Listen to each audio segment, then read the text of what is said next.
Man, what is going on? Quick pre-frame before we get into the full video. Disclaimer, I recorded the entire video with brown noise running in the background. I thought I was the only one that could hear it. I didn't think it would show up on the recording because on my sound, it wasn't showing up. And then I went to listen to the playback and it was running in the whole time. So little experiment to see if you like brown noise is watch this video. So I use brown noise because it's kind of in between like binaural beats, or it's kind of like binaural beats, I should say. So I use it anytime I'm working, and I like it actually when I'm talking. And so you're going to hear a slight buzz in the background. That's brown noise. I personally think it actually hones you in, especially if you're listening with headphones. So little pre-frame, no need to be alarmed with the buzzing in the background. Enjoy. Men, what is going on? Cam here, and in this video we're going to be talking about how to find your purpose as a starting point. This isn't going to be a comprehensive guide, but it is going to be a very in-depth look at how to shift from setting empty goals and chasing, quite frankly, an empty life, the life I call surviving well, first mountain thinking, to shifting into more of a fulfilling life, a life of alignment, a life of energy, a life that you feel joyful. And this is all going to be coming from my own experience of actually finding my purpose and feeling like when I show up today, I know why I'm showing up. I know what my bigger role is in this world. And so I'm going to walk you through some of the key concepts or lessons that I've learned, both from stumbling into them and through my mentors that I've come across along the way of searching for my purpose. And by the end of this video, what you're going to have is a pretty good roadmap to start down your own journey of figuring out what your purpose here is on earth, be it for the rest of your life or just this next chapter. One of the things that I think guys specifically get caught up on is when they go, first of all, there's this stigma around like finding your purpose or, pursuing your passion. That's it almost has this like feminine take on it. And guys just naturally will be like, that's bullshit. Like, no. And they'll just kind of brush it off. But then when they go home at night and they're by themselves, there's this emptiness that lingers inside of them. This void that they're unsure of why this exists. And in a lot of men, it's because they aren't living in alignment with their fullest potential. You see, a purpose really can be anything, but it's more so the alignment with your highest self. And the purpose is just the vehicle to go after the pursuit of your highest self, to close the gap between who you're capable of being versus who you're actually being. And I figured that out along my path of having 26 different gigs, jobs, business opportunities, etc., that led me to starting the business I'm in today, which is Above Men, and finding my purpose, which is literally helping men master themselves, showing up as that best, most dominant version of themselves. And it starts with my coaching program, the community I've built, Above Men, and I wanted to just walk you through where I've been so then you can understand where these lessons are coming from. Because these, quite frankly, are things I've experienced at the deepest level and why I kept pursuing this opportunity, which I'm in right now, because I felt this unease that I wasn't willing to just settle with. And I wasn't willing to do it in sacrifice to get the money or to have a certain level of status. I didn't care about those things. It was very evident in my actions. And I don't think that's the same for everyone. I think my brain was wired maybe a little bit faulty, for better or worse, that led me to just shortcutting my path to figuring out what my purpose was, and I wasn't willing to stop until I found it. And so my path went a little bit like this. I'm not going to go through this in detail. I'll make another video about my entire story, but essentially point one was I started picking weeds at a garden center, and everyone starts somewhere. But the reason I bring this up was at 13 years old, I still remember the first or second day I started doing this, I was literally it was a big garden facility, and in one of the greenhouses, they have a bunch of like wooden tables, and it was all on a bed of rocks. And so from the rocks, weeds would grow. And what I would do is I'd have to literally like pick the weeds around all the tables of flowers so it looks presentable as per the boss, which I get. So I'm literally underneath these tables while people are shopping amongst the greenhouse, and like a little mule picking the weeds from underneath the tables. And from 13 years old, I felt this like strong distaste for what I was doing and being like the lowest of the low. This was my first job ever, and I was just like, fuck this. And I wasn't just like an entitlement fuck this of like, I shouldn't be doing this, like I'm better than this. It was like, fuck this, why am I not running the business? Why am I not having a bigger role in this business? I can do much more than just pick weeds. And that was my like mindset from the get-go. And so it started out picking weeds, and I went through like a number of different jobs and business ideas, like selling knockoff hats, selling weed at one point, flipping cell phones. I even sold vape juice out of my dad's basement at one point with my buddy, and we'd sling it to the minors at high school, which was absolutely hilarious. Then I tried selling supplements with one multi-level marketing company. Tried to get selling financial products like insurance, and then I actually did a painting business with an amazing company called StudentWorks Management, which, full circle moment, I actually have a lot of clients and members inside my community from StudentWorks now, which is so incredible. Selling pest control door to door. It's a failed marketing agency. I ended up working in someone else's marketing agency. Tried my hand at a bunch of different tech startups, e-commerce brands, and through all of it led me to where I was today, which is having Above Men come alive in its purest form. But among all of that, I kept squirming. I kept feeling this sense of loss, this sense of emptiness, that I felt this constant cycle of setting goals for myself, going after them, and then would feel empty if I hit them, or not even hit them, because I would lose the enthusiasm. And so the one thing that for me I found was I would run the algorithm, or I'd run the vision of what would happen, the projections of what would happen out into the future with a set goal, right? And it would come back, and after like a month, I'd be like, I'm kind of done with this, because I would look so far into the future of like what this could be. And like, this seems so boring. Why would I, if I don't want to do it in 3 months, a year, whatever, why would I do it right now? This just seems so pointless. And that's hurt me many times. It's gave me a lot of lessons. And it's also helped me in a lot of ways, because it's allowed me to move and make changes in which other people, especially at my age at the time, would have been afraid to.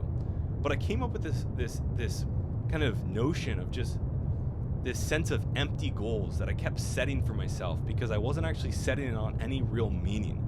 And what I realized was this is actually what a lot of people do. Now doing what I do and talking with, tens, hundreds of men now about their goals, it seems that it's a pretty similar pattern. And the only shift that I made was like, I just future projected what was going to happen.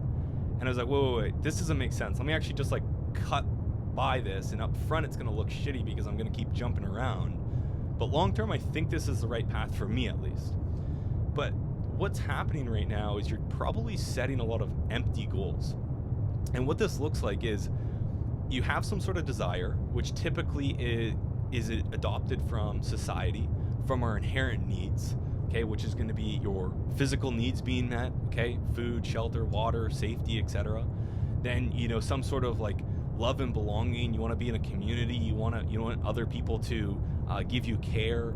You want to feel like you have some sort of security, so you're going to go get a job, or you're going to get, if you're a little bit more ambitious, you're going to go, start a business, but maybe that business isn't exactly what you want to do, but it's giving you good money, so you're feeling safe and secure with that income that it's providing. And then at some point, the highest of these desires, this under the umbrella of your first mountain, okay, or the empty goals, is esteem and respect. And this is blown up in today's world with social media. This is social media, right? This is status signaling, okay?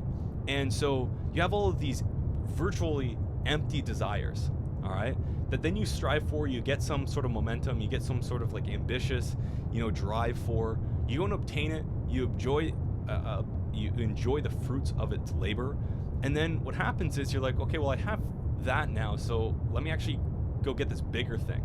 And then you start climbing the ladder. And this is known in a way as the hedonic treadmill or the hedonic adaptation flywheel, where every time you're going to get bigger and bigger ambitions. But in actuality, what happens is every time you go to ask for more, the happiness level goes down every step of the way of obtaining these bigger and bigger goals, when it's in line with your empty goals or first mountain thinking, or what Abraham Maslow talked about of deficiency needs. So Abraham Maslow made this triangle which solves a lot of things, and I think every man should actually understand this model right here and become obsessed with this top rung, which is self-actualization. Now the problem is when we set empty goals and we go on the hedonic adaptation flywheel or treadmill, it never ends, but it's always going to end in burnout. You don't think it's going to end, but it always ends in burnout, whether it be emotionally, physically, right, or spiritually. And so every time you desire more, you're going to have a bigger desire, but every time you obtain it, the happiness that you derive from it's actually going to go down. And this isn't me saying this. This is actually Abraham Maslow that pointed out that these first four rungs, your physiological needs, your safety, your love and belonging, and your esteem, this one's like the status, right? Gaining status and having followers on Instagram, money, clout, whatever. The more you get these first four, your motivation to continue to go after them decreases. And another way to look at it is the happiness from obtaining them goes down.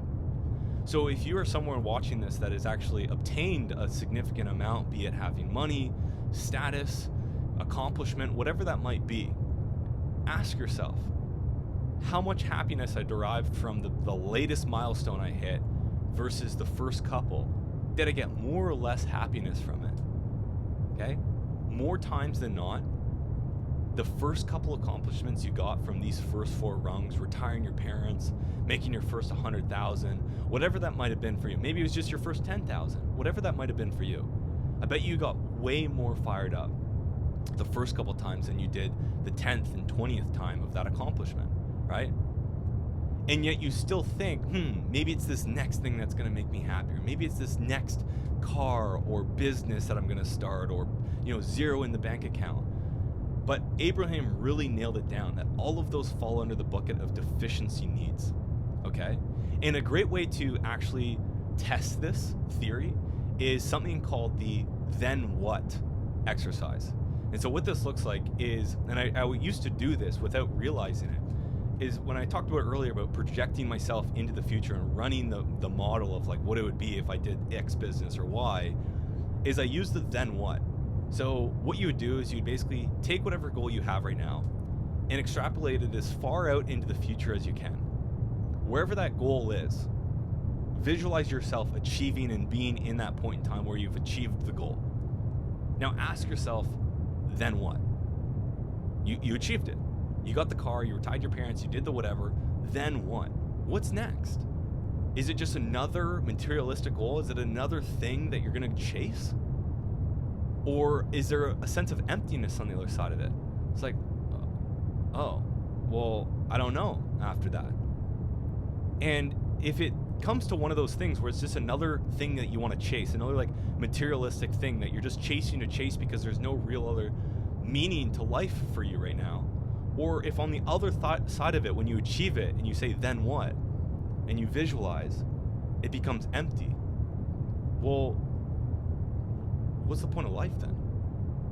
If we just achieve it, and the problem is that 99% of the population never actually achieves that goal that they have set for themselves. They never actually climb what I call the first mountain, called surviving well. So the majority of the world is sold on this idea that that goal in the future, that materialistic thing that we're chasing, is the very thing we should go after.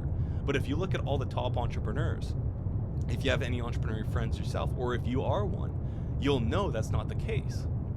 Yet because most of the world hasn't been able to achieve what you've achieved, then it looks like that is the solution. And they might even sell you on, no, that is the solution, even though that you've been there, you've done it, and you realize it's not the solution. And so I came to this realization pretty quickly, and I'm very fortunate to understand this stuff and to have stumbled across the teachings of Maslow and the lessons I've learned through my own pursuit and questioning of my purpose. Because what I realize is I don't really care about these first four. I don't really care how much I have them. Of course, yeah, I need to eat and I need to have, like that stuff's going to get taken care of. But quite frankly, after the basic needs, I'm not going to keep going after this stuff. I don't care for the 100,000 followers besides the impact I'm going to create for my purpose. But I don't care because I have 100,000 followers and people know about me. I don't care. And I understood that early on, and I went from going after the deficiency needs and going after the first four rungs and setting empty goals to actually playing the ultimate game. Because when I understood this, I understood I'm actually here to do much more than just get the Lamborghini, get the home, the beautiful woman. But I'm actually here to, as Maslow put it, become what I could be.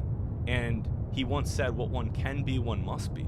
And so this is Maslow here. He's the founder, not the founder, but the creator of the hierarchy of needs. And he said, what one can be, one must be. And when he speaks that, he says, he's talking about this idea of the fifth rung, self-actualization, your growth needs. And the cool thing about the growth need is, as you see here, motivation increases as needs are met. So the closer you get to your goal when it's in the self-actualization bucket, the growth bucket, the farther away it gets. You never actually achieve it because the goal is just to play this game. That's second mountain thinking. And so Maslow said this one beautiful saying, what one can be, one must be. And that is really the ultimate game of life that we're here to play. It's not to achieve some Lambo, but it's actually to do the thing which you're meant to do, which is be what you can be. And so this is what the ultimate game is. The ultimate game is closing the gap between who you're capable of being, okay, versus who you're actually being. Closing this gap, okay? The problem is you're sitting here with this gap wide open. And what's happening here is you're actually feeling all of these downward spiraling emotions. You're feeling boredom, pessimism, frustration, overwhelm, disappointment, doubt, worry, blame, discouragement, anger, revenge, hate, jealousy, insecurity, fear, depression. And the wider this gap is between who you're capable of being and versus who you're actually being, okay, the more of these downward spiraling emotions appear. Now, the interesting thing is when you close the gap, when you actually become everything you're capable of being in this very moment, you'll actually feel emotions of contentment, hopefulness, optimism, positive belief, enthusiasm, passion, joy, knowledge, empowerment, freedom, love, appreciation. Okay? And this is what Maslow is talking about. That when you close the gap and you become what you can be, you feel this sense of accomplishment. Now, another one of my mentors, again, an old one at that, but nonetheless, he's taught me many things. I don't know if you're aware of who this is, but this is Aristotle in Plato's Academy, and this is a very famous painting here. And Aristotle, 2,500 years ago, actually talked about this before Maslow ever even considered it. And he put it a different way, obviously in Greek, saying eudaimonia via arte. Okay, what is the purpose of life? If you asked him, he would say eudaimonia via arte. Now you're probably wondering, what does that mean? And I'm going to break that down. But he said the purpose of life, the summum bonum, the highest good, what you can feel most fulfilled from doing in this lifetime is by going after what he called eudaimonia. Now, how do you do that? Via arte. Okay, so first of all, what is eudaimonia? Well, eudaimonia is kind of translates to the word happiness. Right? That's kind of what we're all here for. It's what we're all seeking is happiness. But it translates to something much deeper than that. It's not the, hedonic happiness in the sense of, getting drunk and hanging out with your friends and being kind of degens. Like that's very hedonic happiness. You're going to be feeling good, right? You're going to have pleasure, but that comes at a sacrifice in a lot of ways. The next morning you're going to feel hungover, etc. That's hedonic happiness. What he really meant was more along the sense of this sense of excellence, this being in the highest version of yourself, going after excellence. And that eudaimonic joy that comes along with it is through expressing your best self. And you feel eudaimonia, you feel it when you are expressing your best self. So going back to the statement, eudaimonia via arete. Okay? How do you achieve eudaimonia, Aristotle? He would say arete, right? So how do you achieve it? Well, it's through arete. Well, what is arete? It translates to something like virtue or excellence, becoming your best, right? And when you become your best and you express that best version of yourself, you flourish. And when you flourish, you feel eudaimonia. When you feel eudaimonia, you feel a sense of happiness. But again, not that pleasure-seeking hedonic happiness, but now, as we know, this eudaimonia happiness, okay? This sense of joy radiating from the inside out. Again, not because we're on any substance, but because we're closing the gap between who we're capable of being versus who we're actually being, because that is how it is done. So what is arete? Arete is virtue, but it translates something closer to embodying excellence, putting your virtues in action, okay? And when we're talking about virtues, there has to be good and bad, one right way, one wrong way, right? And so there is a right way to do it, to live life, and that is going to be different for everyone. But when you embody what those virtues are, when you go towards what that right way of living is, that is when you are putting your virtues in action, okay? And you're actually closing the gap between who you're capable of being versus who you're actually being. And when you do that, again, you feel eudaimonia. You feel that sense of happiness from the inside out, all right? Now, when do you want to do this? Moment to moment to moment. The idea is at every moment, the ultimate game is to close the gap between who we're capable of being versus who we're actually being. And the closer the gap is between who we're capable of versus who we're actually being at any moment, the better we're going to feel, the higher up on the emotional scale we're going to be, and vice versa. Okay? So going back to the empty goals, what happens is that we tend to not show up as our best self. And so when we're not showing up as our best self because we know we're not pushing ourselves to be everything we can be, there is a gap between who we know we're capable of being versus who we're actually being. And in doing so, even if we're chasing the goals, getting all the things that society says are the best things to get, the cars, the women, the money, retiring the parents, etc., why do we still feel empty? Because we know we're capable of being so much more, yet we're playing society's games, not the ultimate game of what it means to be a human here on earth.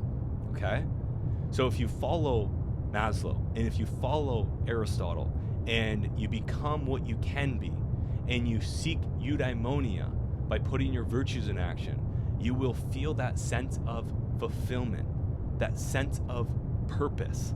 Okay? Now, this is where it gets interesting, because we can ask ourselves, well, that's great, but what vehicle should I actually go pursue the ultimate game within? That is the question we want to answer.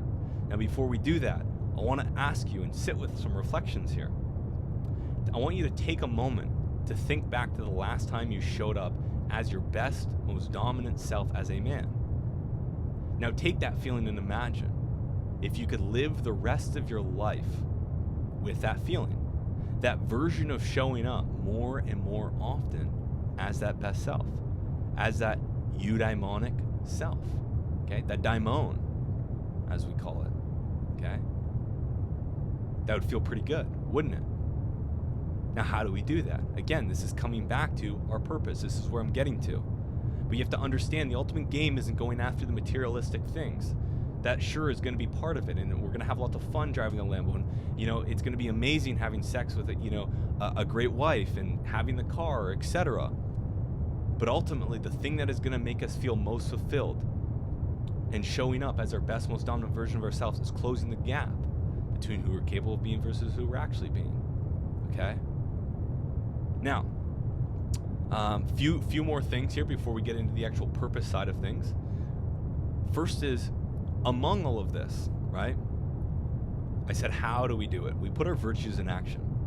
Well, if you're wondering what the hell should I put in action, I don't know what virtues are, or I don't know what virtues to put in practice. Well, again, it's different for everyone, but there was a guy by the name of Martin Seligman. He was the founding father of the positive psychology movement.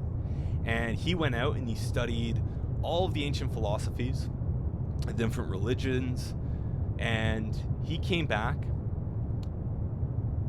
and he said, you know what? Across all of them, there's a set of virtues that they all embody. Doesn't matter what god they worshipped, doesn't matter where they were in the world, how they saw the world, how differently they saw the world. There was still a set of virtues that was common across all of them. And we actually he put this into the universal virtues. He didn't call it the virtues of self-actualizers. I just kind of like that name. But he said these are the universal virtues of a flourishing individual. That's his thing, right? To flourish. And so he came up with these. And ultimately, I think these would just be good for you to understand if you don't have any starting point of like, what things should I be putting in place? What virtue should I put in action into my life, embody? Here's some things to consider. Wisdom, okay? You should know the ultimate game and play it well, okay? To have wisdom is to know the ultimate game, to understand what you're going after, to see the bigger picture. That is a virtue. Discipline, executing on what needs to be done irrespective of emotion. Okay? That is a virtue. Love, the highest vibrational emotion, practicing joy, connection, and encouragement. Courage, acting in the face of fear. Okay? Doesn't it feel good if you've ever done an ice bath, knowing it's going to suck, knowing it's going to be cold, but then doing it and feeling amazing afterwards? Not only because your body feels good, but your mind feels good that you did it, irrespective of how you felt. You had the discipline and you had the courage to do it. And I would argue you also have the love, because you know it's going to be good for yourself. You know you're showing yourself love. And you have wisdom that you know it is good, and having the wisdom to understand that is good. Hope, which is having a clear goal, willingness to do what it takes to achieve it in multiple pathways to get to the goal. Okay? Having hope, yes, being grounded and being present, but also being hopeful for a future, for a better future than what we have right now. Okay? Yes, we can enjoy what we have right now and be hopeful for a better future. Curiosity, practicing reflection on the past and future, having some sort of feedback loop, constantly questioning, what can I do better? What needs work? Okay? And acknowledging what we've done well and keeping that in place. Okay? Making our best our prior best our new baseline. Zest, practicing the fundamentals of health to be filled with energy. Okay? If you don't have a healthy body, a healthy mind to go on about this world, to fulfill your purpose, nothing else matters. Okay? Zest is the number one virtue Martin talks about being correlated to flourishing individuals that are radiating with energy. Okay? Makes sense. Okay, and then the last virtue of self-actualizer is going to be gratitude. Appreciating the blessings in your life and doing it often. Okay, one of the things I see high performers and entrepreneurs do is be fearful of having gratitude for where they're at right now, being okay with where they're at right now, because they think if they lose that sense of anxiety, that sense of urgency to get to this new place, they'll get complacent, they'll stop moving.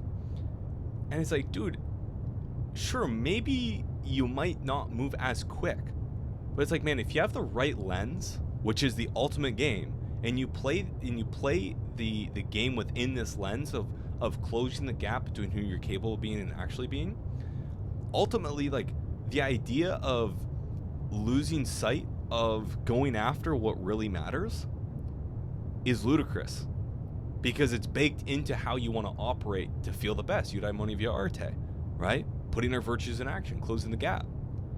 And so having gratitude for right now, appreciating what you have right now, I think is an amazing virtue. I practice it daily, okay? Heck, I'm grateful that you're watching this video right now, that you've taken the time to trust me with your time and you're watching this video. I appreciate you, okay? So gratitude is an amazing tool for many, many things, and we won't get into it in this video, but gratitude is a phenomenal tool. You can appreciate the blessings in your life today and what you have today while simultaneously being hopeful for a better future, okay? Because ultimately, we all want to move into to the right and up, okay? We all want to have a better future, and at the same time, we can enjoy what we have right now, because that's ultimately all we have is this moment, okay? So if you were to start with anything, it would be these, Okay, these are amazing. I refer back to them every single day, or virtually every day. I'd be hard pressed to find a day where I wasn't referring back to these, because if Martin went out, okay, and studied Christianity, Judaism, Islam, Stoicism, Buddhism, and Taoism, sorry, and they came back and they're just like, hey, across all of these religions, these philosophies, these are what were showing up the most across the individuals that were practicing at the highest level. Fuck, man, I think they got something right there. Okay, so I wouldn't overdo it with trying to look past what I got for you right here and what Martin's put together in his research with his team.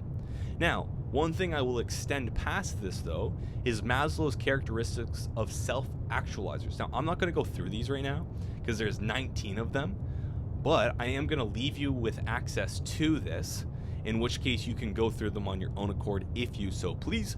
I think these are amazing to study. This is from one of his books that he authored called Motivation and Personality, or Personality and Motivation. I forget, what way it went. And inside here, he listed out the 19 characteristics that he found across all the self-actualizers that he studied. Okay, and this is what came up.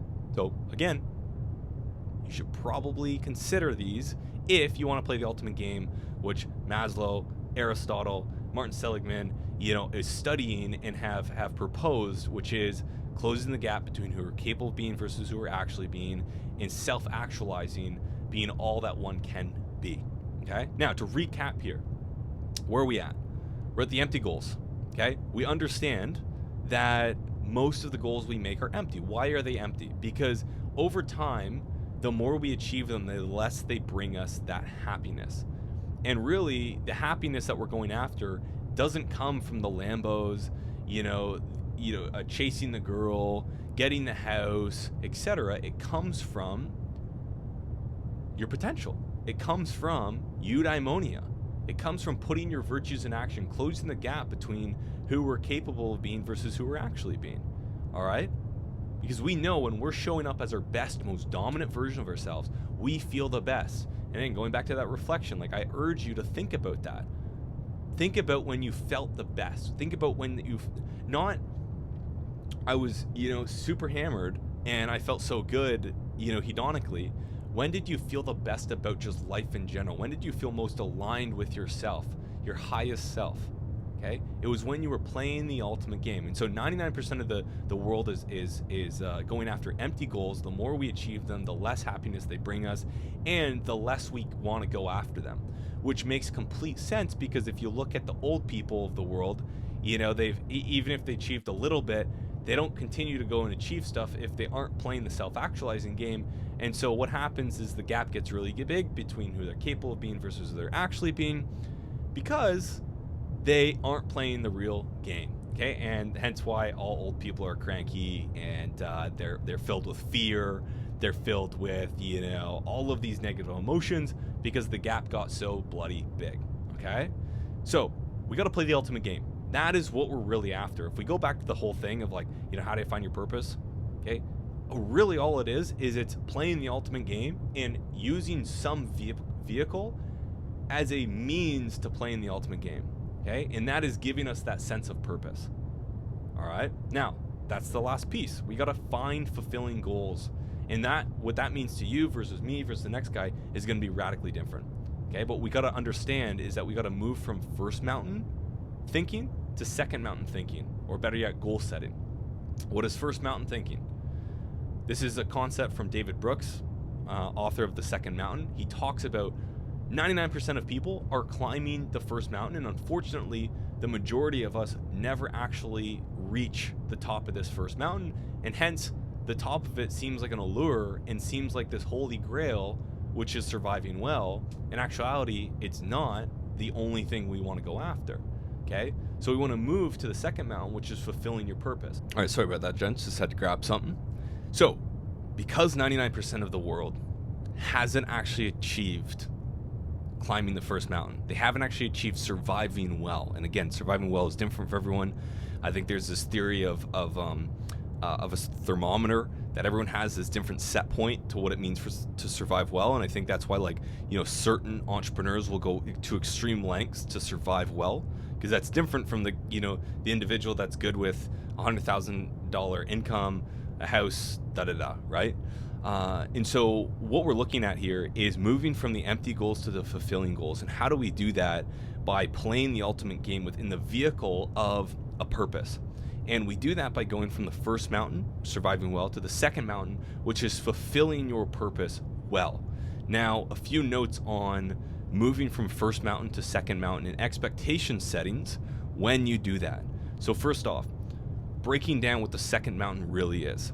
Okay, if the first mountain is surviving well, then what the second mountain is it's fulfilling your purpose, but really it's just playing the ultimate game within the vehicle of a fulfilling goal, of some sort of goal that when you do it, if we go back to our triangle here, when we do it, our motivation actually increases as the needs are met, as we become self-actualized, as we close the gap between who we're capable of being versus who we're actually being. We become more motivated. We become more fulfilled. We feel more in line with who we are, okay? So it doesn't really matter what that is. And so what I want you to understand is that this first point here, or the second point, the sense of purpose is what the second mountain really is about. It's having a sense of purpose. It's about going after something that gives us purpose. It's not like I have this predestined thing that I'm here to do. And again, maybe that might be true. I'm not saying that is or that isn't true. But what I am saying is, from my understanding and from my experience, from what I've been going through with my life and seeing what others are doing, it's not so much about figuring out this in almost like discovering what this predestined thing is for us, but rather it's finding what is going to give us a sense of purpose in fulfilling that role well within the context of the ultimate game, which is closing the gap between who we're capable of being versus who we're actually being, okay? And self-actualizing. So the second mountain is really just finding goals, going after goals. And again, the idea is to find something that we can do for the rest of our life. And that I'm going to get to some of the questions you should ask yourself in the Ikigai in a moment. But the second mountain that you're going after is playing the infinite game, all right? If we look at finite versus infinite games, a finite game is a first mountain. It has a destined end, and once you approach the end, the game is over. Where an infinite game, you win simply by playing in the game. That is how you win the game. There is no end point, there is no actual winning, but you win by simply being part of the game, by playing the game. And that's very much in line with what second mountain goals are, or second mountain thinking really is. The idea is that you never actually climb the mountain, okay? If we were to put another thing here, we were to put you should almost put like the infinity sign here, because what happens is you never actually climb the mountain. That's the idea. You never get there. There's never a top that you get there, because as soon as you get there, there's another peak that you didn't see until you rose. And the great part is you get to that peak if you were to ever get to a certain part of that chapter in your life, and you look at the other peak and it's not like, fuck man, are you serious? There's a whole no, it's like, holy fuck, there's still more. Fuck yeah, right? I'm fired up. And so, first of all, it's just the sense of there isn't some predestined thing. And again, that could be the case, could not be the case. That's not the argument I'm making. What we're really looking for is just something that's going to give us a sense of feeling fulfilled.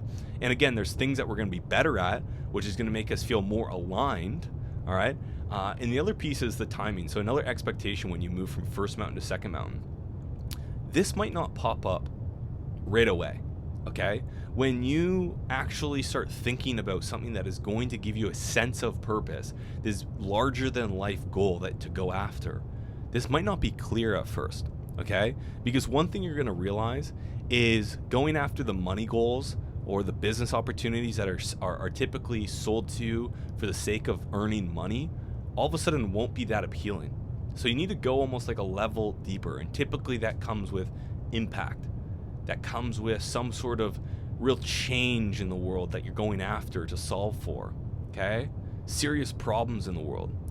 And so give yourself timing. Like, one expectation that I want you to have is when you start to think about these second mountain goals, don't feel overwhelmed if you don't come to a conclusion of that second mountain goal the moment you learn about this stuff. The moment you're like, okay, I'm going to move from first to second mountain. I don't know what it is. Fuck.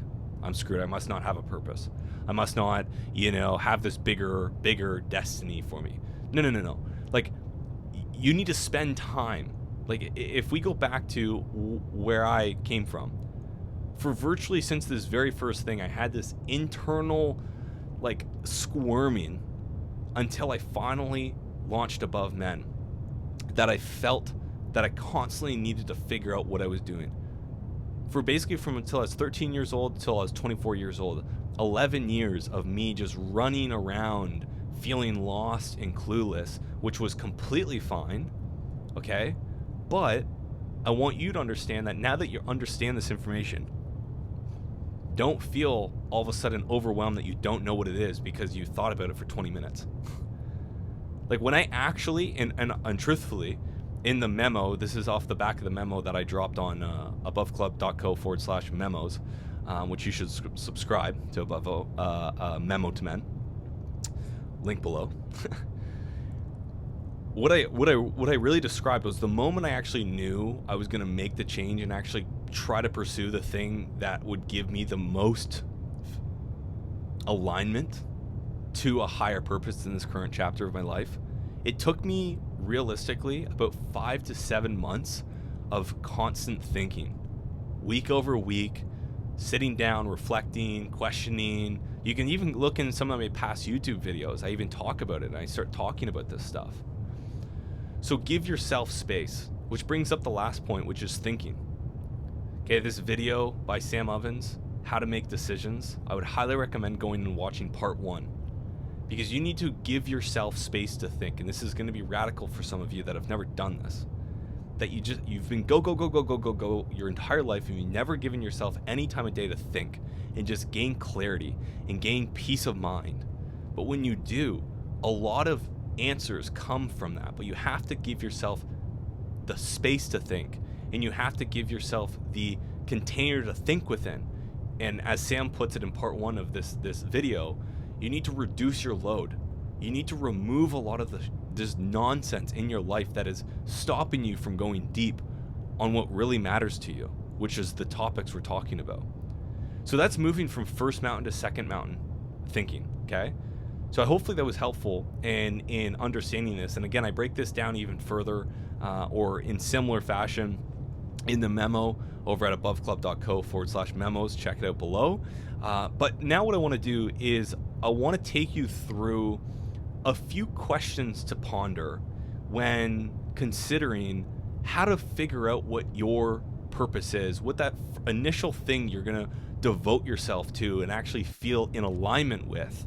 And there was an amazing framework that the Japanese developed called your Ikigai. And ultimately, it's 4 circles of competence, or 4 circles that join together to create a center point. And that center point shines a lot of light on typically a select number of things when you really look at all of them at overlap that can give you that sense of purpose, okay? And if you look up what the word Ikigai means, it really just means giving someone a reason to live or a sense of purpose. That's literally what Ikigai means. And it's so beautifully illustrated here with these 4 questions. What do you love? What the world needs? What you can be paid for? And what you're good at? Now, the interesting part here is a lot of this has shifted with the internet. First of all, you can figure out what you love and don't love very quickly through research on the internet, trial and error, doing, quote unquote speed runs of certain things, like testing things out for a month and then ditching it. There's low barrier to entry to a lot of this stuff. So if you haven't tested a lot of things and you're in your 20s, even if you're in your 30s, I would argue you should just go and test to figure out these things that you do love. However, there's actually ways in which you can just look at your life to shine a lot of light on the things that you've proven to yourself that you've loved. I'll give you my example. Through all of this stuff, all of these things that I went through, by the time I was around here, selling weed, flipping cell phones, started to become a delivery boy onwards, I started to take care of my health more. And I started to go to the gym. I started to then eat properly, started to add weight, and I fell in love with health and then optimization, self-development, mindset, etc. And through, if you look at from like 7 onwards, I went through roughly 20 different opportunities, jobs. I moved a bunch. I moved from Peterborough to Toronto to BC, back to Toronto, back to Peterborough, etc., etc., etc. Through all of that, the one thing that stayed true was I had an unrelenting obsession with my health, with nutrition, with health optimization, with my energy, with mindset, with self-development, all that stuff. And but I didn't need to go and test a bunch of things at that point. I already did all the testing. I just had to look back in my life and see what was the thing that was consistent across my entire life. And it was health. You know, it was the energy optimization. It was constantly figuring out and discovering who I was and going on different, little chapters within my world. Okay? So I figured that out. But for some of you, maybe you just haven't tried anything. So maybe you need to go and try stuff. But for others, you've tried a bunch of stuff. Well, what's been the constant thing? What's the thing that already fires you up the most, that makes you feel most fulfilled and aligned in your life? And ask yourself, are you suppressing those things? Or have you created a life that you're able to do those? Most of you, it's going to be, I've suppressed those things. A great book is called The Values Factor. It's called The Value. I would look this book up. This gives you a great exercise to do on how to find out what you truly love, or as he put it, Dr. John Demartini, what you value the most. Okay?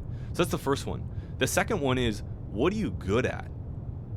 What skills have you developed over your career, over your life so far, that are of service? Like what are things that you could do at a high level that others can't? And you don't need to be the best at it per se. When you do all of these and you match them up, you become the best at that unique thing. But what are you better at than most people? What are you 10, 20, 100 steps ahead of others? You don't have to be, again, a master, but you just need to be at least 10 to 20 steps ahead of others. Have some sort of level of competence at the thing. Ideally, there's multiple things that you could write in here. All right? And then what can you be paid for? So this was one of the ones that the internet dramatically changed. There's literally, you can be paid for quite literally anything these days. Okay? So this should not be an excuse as to why you can't pursue these other 3.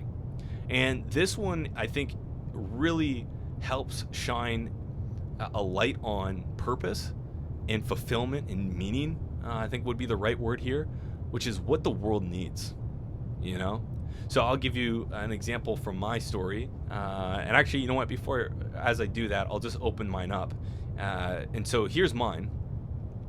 And I'll start from the bottom here. What does the world need? I figured out that the world needed strong masculine men extremely badly. Right now, men kill themselves 4 times more than women. Men's testosterone is, I think, 50% lower than it was in 1970. Okay, there's just the borders of gender have just been washed away. There's just so much terrible influences going on in the world right now that is just skewing, what it means to be a man, especially a strong, mature, masculine man, not toxic masculinity. So I understood that. And when I understood that, paired with my background and my story of wanting to become the big brother I never had, that just instantly lit this fire under my ass. Okay? And I'm sure I still would have felt a strong urge to go and help other men because of, my background of wanting to become the big brother I never had, and, having lived a upbringing where my dad wasn't extremely present and the man I wanted him to be for me. But this was the thing that really added to it, to just amplified it to the next level, is understanding that not only I was feeling this, but that the world needed this. And I could actually be that change, or part of the change, to shift the future of how men show up in this world. So that was part of my Ikigai. And then the other 3 to just round this out is, what did I love? And again, I looked at the values factor. I really thought about it. Well, I love to learn. I love to create things. I love to teach. I love teaching. You know, I got fired up when I have the opportunity to create these videos and have your attention. And I love to coach. And then I figured out that I loved to do all of these things typically around a set of topics. That was my health. That was mindset and psychology. I love human behavior and psychology, masculinity. You know, I get so fired up when I get to sit down with a guy and chat with him about who he is as a man and how I can help him. And I love talking about relationships, the inner dynamics between man and woman. Okay, even man and man. That really is an exciting idea. Okay. And I kind of just like answered this part, but I get extremely energized and fulfilled when I sit down one-to-one with a man and listen deeply about his situation with a girl he's dating or a self-image issue, and then provide guidance on what he needs to shift. Okay. And this was me getting fired up when I was typing, and now I'm getting fired up again because I genuinely love this stuff, and I say this stuff and I'm reiterating this stuff because I want you to understand that this is what it means to love something. Okay. Because I want you to understand when you look into your life, where do you feel this with what you're feeling through the camera about me and these topics here, okay? And what am I good at? So for me, I would like to think I'm really good at teaching on complex topics and bringing them down into a solidified concepts that I can install into another man's life, kind of like I'm doing here on this YouTube video. That's the idea, right? Is taking this stuff and kind of breaking it down into chunks for you. Okay, talked about this, and then what will people pay for? Again, you know, people will virtually pay for anything these days in some sort of manner, but typically, you know, people are going to pay for a healthy red body, confidence in themselves, clarity on their goals, and a loving relationship, all of things which I talk on and teach on. Okay, so for you, I want you to take out a piece of paper, draw these 4 circles, or print this out, print a version of this out, and I want you to sit with it for an hour, schedule out a time, and write everything that comes to mind in these 4 buckets.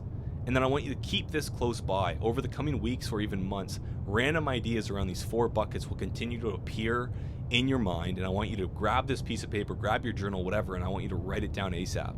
And over time, what you're going to notice is a pattern is going to emerge. And that pattern is going to be the overlapping of these 4. And an idea in reality is going to start to emerge from this. A vision of who you could become, how you could serve the world, and what that would feel like. It's going to feel like eudaimonia. It's going to feel like fulfillment. It's going to feel energizing. Okay? It's going to feel right. And that is going to be your ikigai. And that, again, may change from chapter to chapter in your life. But I want you to understand that that feeling is a feeling that you can get and keep. It does not have to be fleeting like it might have been in the past. Now that you know the ultimate game, now that you know that the hedonic adaptation flywheel and going after these shallow things like the car, like the house, those are important, but they're not everything. Yes, I still want the car. Yes, I still want the woman. Yes, I still want, you know, the multiple properties, etc. But that's not everything. Those are only vehicles for me to show up as I can be, which is the ultimate game. And I'm playing that within the vehicle of above men, moving from the first mountain to the second mountain. Okay? Doing what I love because the world needs it and I can get paid handsomely for it, and I'm pretty darn good at it. Okay? And I'm only getting better. All right? So some other questions to consider, and then we're going to wrap up. This is the Ikigai, and I think this is one of the best exercises that you can do to get started. The Values Factor is a great book that I would recommend to figuring out what you love and what fires you up the most. And some other questions to consider here. What would I be willing to commit the rest of my life to? So this was actually the question that changed it all for me. Quite frankly, I didn't even know I was doing the Ikigai thing until later on. I ended up like formulating it. But this was the first question that really put me on to this way of thinking, which was, what was I willing to do for the rest of my life? And that's when health came up. That's when, you know, energy mastery came up. That's when talking about masculinity and figuring out how to be a man came up. That's when dating relationships came up. Like, I would do this for the rest of my life. And these other ones. What problems have you solved for yourself? You are most powerfully in position to help your former self. So again, that solidified it. Because not only would I do this for the rest of my life, this is a thing that I solved for myself. I used to be 150 pounds at 6 foot, skinny, low confidence, didn't know how to talk, you know, had not a ton going for me in terms of a man. Okay, yes, I came from, you know, a middle income family. It was a comfortable life, but I really didn't have a whole lot going for me. You know, looked like a freaking baby, had acne all over my face, couldn't talk. All right, so I solved all this stuff for myself. Now I can help the next person do this because I know how to do it. The next one, what would I do if I never got paid? Same thing, it just checked the boxes, right? Like, it's almost filtering criteria.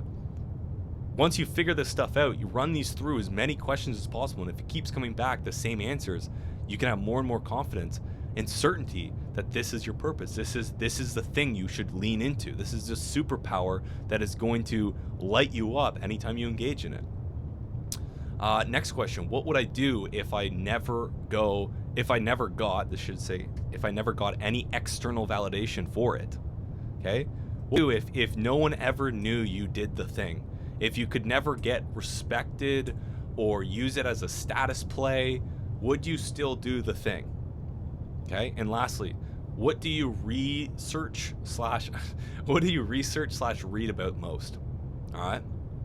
That's also a sign of, like, what do you constantly, another great question is what do you converse about the most? What do you want about the most? That's another good one. Okay? So when you ask these questions, and if we go back to here, moving from first to second, and you give yourself the time to think, and you actually learn how to think well and reduce the load and give yourself the container to think, you will come to the conclusion, I think, pretty quickly. Okay? Relatively speaking. But it will be alarming how quick that will come relative to how much of a daunting task it might feel like, because of what the idea of what a purpose needs to be will be. Okay? But you need to take the time to do this. So here's what's next, gents. I want you to join my free school community if you found this valuable, to continue to talk with me. If we go jump in here, I'm just going to show you. You can just access it. It's free to join, and really the idea is that you and me, we can jam out. I'm constantly putting things in here. It's something that we're just getting going. As you can see, there's only 49 members, but I'm going to constantly be putting content in here. So jump in here and subscribe if you like this video. Drop a comment on what you'd like to see me to cover next. And if you'd like, also give me a follow on Instagram if you want to me there as well, at Cam Russell.